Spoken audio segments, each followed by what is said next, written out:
ഇസ്രായേലിന്റെയും ആക്രമണങ്ങൾക്ക് തിരിച്ചടിയായി ഇറാൻ ഖത്തറിലേക്കും ഇറാഖിലേക്കും മിസൈലുകൾ അയച്ചതോടെ പശ്ചിമേഷ്യ വൻ യുദ്ധത്തിലേക്ക് നീങ്ങുകയാണെന്ന ആശങ്ക അവസാനിച്ചിരിക്കുകയാണ്.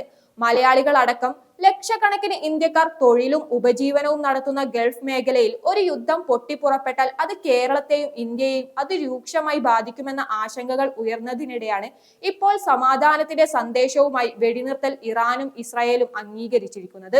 ഇതോടെ 12 ദിവസം നീണ്ടുനിന്ന ഇസ്രായേൽ ഇറാൻ സംഘർഷവും അമേരിക്കയുടെ ഇടപെടലും ഈ മേഖലയിൽ ഉണ്ടാക്കിയ വൻ അനിശ്ചിതത്വം ഇല്ലാതാക്കിയിട്ടുണ്ട്. ഐക്യരാഷ്ട്രസഭയും യൂറോപ്യൻ യൂണിയനും ഒക്കെ ആവശ്യപ്പെട്ടതുപോലെ സമാധാനത്തിന്റെയും നയതന്ത്ര ചർച്ചകളുടെയും വാതിലുകളാണ് തുറക്കേണ്ടത്. ഇറാനുമായും ഇസ്രായേലുമായും ഇന്ത്യക്ക് അടുത്ത ബന്ധമുണ്ട്. പ്രതിരോധ മേഖലയിൽ ഇസ്രായേലുമായി ഇന്ത്യ അടുപ്പം സൂക്ഷിക്കുന്നുണ്ടെങ്കിൽ വ്യാപാര വാണിജ്യ മേഖലയിൽ എണ്ണ ഇറക്കുമതിയിലും ഇറാനുമായും ഇന്ത്യക്ക് ശക്തമായ ബന്ധമുണ്ട്. ഇസ്രായേൽ പലസ്തീൻ സംഘർഷവും ആക്രമണങ്ങളുമാണ് ഇറാനിലേക്കും നീണ്ടത്. ഇറാൻ ആണവ ശക്തിയാകുന്നത് ഇസ്രായേലും അമേരിക്കയും ഒരുപോലെ ഭയന്നിരുന്നു. ഇറാന്റെ ആണവ കേന്ദ്രങ്ങളെ അമേരിക്കയും ഇസ്രായേലും ആക്രമിച്ചതോടെ താൽക്കാലികമായ ആശ്വാസം എന്ന നിലയ്ക്കാണ് ഇപ്പോൾ വെടിനിർത്തൽ വാക്കാൽ ഉണ്ടായിരിക്കുന്നത്. ഇസ്രായേലുമായോ അമേരിക്കയുമായോ ഇക്കാര്യത്തിൽ യാതൊരുവിധ കരാറുകൾക്കും തങ്ങളില്ലെന്ന് ഇറാൻ വ്യക്തമാക്കിയിട്ടുമുണ്ട്. ഇസ്രായേൽ അമേരിക്കൻ ആക്രമണങ്ങളിൽ ഇറാനിൽ വൻ നാശനഷ്ടം ഉണ്ടായിട്ടുണ്ട്. ഇറാന്റെ മിസൈൽ ആക്രമണത്തിൽ ഇസ്രായേലിലും കനത്ത നാശവും മരണങ്ങളും ഉണ്ടായി. വെടിനിർത്തൽ നിർദ്ദേശമുണ്ടായതോടെ യുദ്ധം അവസാനിപ്പിച്ചതായി ഇറാൻ പ്രസിഡന്റ് മസൂദ് പെസഷ്കിയാൻ വ്യക്തമാക്കിയിരുന്നു. ശത്രുവിന് കടുത്ത ശിക്ഷ നൽകിയെന്നും ഭീകരവാദികളായ ഇസ്രായേൽ ആരംഭിച്ച യുദ്ധം ഇറാൻ വിജയകരമായി അവസാനിപ്പിച്ചെന്നും മസൂദ് പെസഷ്കിയാൻ അറിയിച്ചതായി അന്താരാഷ്ട്ര മാധ്യമങ്ങൾ റിപ്പോർട്ട് ചെയ്തിട്ടുണ്ട്. അമേരിക്കയുമായുള്ള പ്രശ്നങ്ങൾ പരിഹരിക്കാൻ ഇറാൻ തയ്യാറാണെന്നും അവരുമായി ആശയവിനിമയം പുനരാരംഭിക്കുമെന്നും സൗദി കിരീടാവകാശി മുഹമ്മദ് ബിൻ സൽമാനുമായുള്ള ഫോൺ സംഭാഷണത്തിൽ ഇറാൻ പ്രസിഡന്റ് അറിയിച്ചെന്ന് ഇറാന്റെ ഔദ്യോഗിക വാർത്താ ഏജൻസിയും റിപ്പോർട്ട് ചെയ്തിരുന്നു. ഖത്തറിലെ അമേരിക്കൻ വ്യോമതാവളത്തിലേക്ക് ഇറാൻ മിസൈൽ ആക്രമണം നടത്തി മണിക്കൂറുകൾക്കകമാണ് അമേരിക്കൻ പ്രസിഡന്റ് ഡൊണാൾഡ് ട്രംപ് വെടിനിർത്തൽ കരാർ പ്രഖ്യാപിച്ചത്. പശ്ചിമേഷ്യൻ രാജ്യങ്ങളിലെ വിവിധ സൈനിക കേന്ദ്രങ്ങളെ ഇറാൻ ആക്രമിക്കുമെന്ന് ഉറപ്പായതോടെയാണ് അമേരിക്ക പെട്ടെന്ന് വെടിനിർത്തൽ പ്രഖ്യാപനത്തിലേക്ക് വന്നതെന്നാണ് വിവരം. യുദ്ധത്തിൽ ഇറാനെ കീഴ്പ്പെടുത്താൻ അമേരിക്കയ്ക്ക് കഴിഞ്ഞാലും അതിന് വലിയ വില കൊടുക്കേണ്ടി വരുമെന്ന് ഉറപ്പായതോടെയാണ് അമേരിക്ക അയഞ്ഞത്.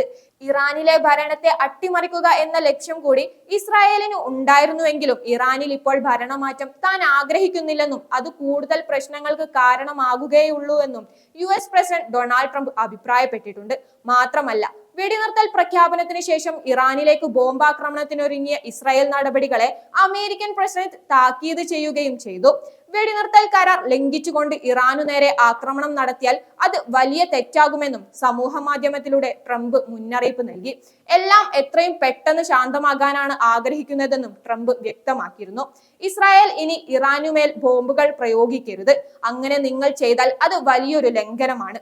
നിങ്ങളുടെ പൈലറ്റുമാരെ ഉടൻ തന്നെ തിരിച്ചു വിളിക്കണമെന്നും ട്രംപ് ഇസ്രായേലിന് നിർദ്ദേശം നൽകിയിരുന്നു. ഇറാനും ഇസ്രായേലും തമ്മിൽ വെടിനിർത്തലിന് ധാരണയായെന്ന് അമേരിക്കൻ പ്രസിഡന്റാണ് പ്രഖ്യാപിച്ചതെങ്കിലും ഖത്തർ പ്രധാനമന്ത്രി Sheikh Mohammed bin Abdul Rahman അൽത്താനിയാണ് വെടിനിർത്തലിന് മധ്യസ്ഥത വഹിച്ചത്. വെടിനിർത്തൽ സന്നദ്ധത അമേരിക്കയാണ് ആദ്യം അറിയിച്ചതെന്നും വെടിനിർത്തലിന് ഇസ്രായേൽ പ്രധാനമന്ത്രി ബെഞ്ചമിൻ നെതന്യാഹുവിന്റെ സമ്മതം വാങ്ങിയ Trump Sheikh Mohammed bin Abdul Rahman അൽത്താനിയുമായി ഫോണിൽ ബന്ധപ്പെട്ട് ഇറാനുമായി സംസാരിക്കാൻ അഭ്യർത്ഥിക്കുകയായിരുന്നുവെന്നും വാർത്തകൾ പുറത്തു വന്നു. ഇതിനിടയിലും ഇറാനിലേക്കും ഇസ്രായേലിലേക്കും ആക്രമണം നടക്കുകയും ചെയ്തിരുന്നു. ഇസ്രായേലിലേക്ക് മിസൈലുകൾ അയച്ചതിന് പിന്നാലെയാണ് ഇറാൻ വെടിനിർത്തലിനു തയ്യാറായത്. ഈ ആക്രമണത്തിൽ 4 പേർ കൊല്ലപ്പെട്ടിരുന്നു. ട്രംപിന്റെ നിർദ്ദേശപ്രകാരം ഇറാനുമായി വെടിനിർത്തൽ കരാർ അംഗീകരിച്ചെന്ന് ഇസ്രായേൽ പ്രധാനമന്ത്രി ബെഞ്ചമിൻ നെതന്യാഹുവും അറിയിച്ചിരുന്നു. എന്നാൽ ഇറാന്റെ ആക്രമണം വീണ്ടും ഉണ്ടായതോടെ തിരിച്ചടിക്കാൻ ഇസ്രായേൽ പ്രതിരോധ മന്ത്രി ഉത്തരവിടുകയും ഇതിനെ അമേരിക്കൻ പ്രസിഡന്റ് ഇടപെട്ട് തടയുകയുമായിരുന്നു. എന്തായാലും പശ്ചിമേഷ്യയിൽ സമാധാനം പുലരുകയും അവിടെയുള്ള നിരപരാധികളായ മനുഷ്യരുടെ ജീവന് സംരക്ഷണം ഉണ്ടാവുകയുമാണ് വേണ്ടത്. ഇസ്രായേൽ പലസ്തീൻ സംഘർഷത്തിൽ 1.5 ലക്ഷത്തിലേറെ ആളുകൾ ഇതിനകം മരിച്ചു വീണിട്ടുണ്ട്.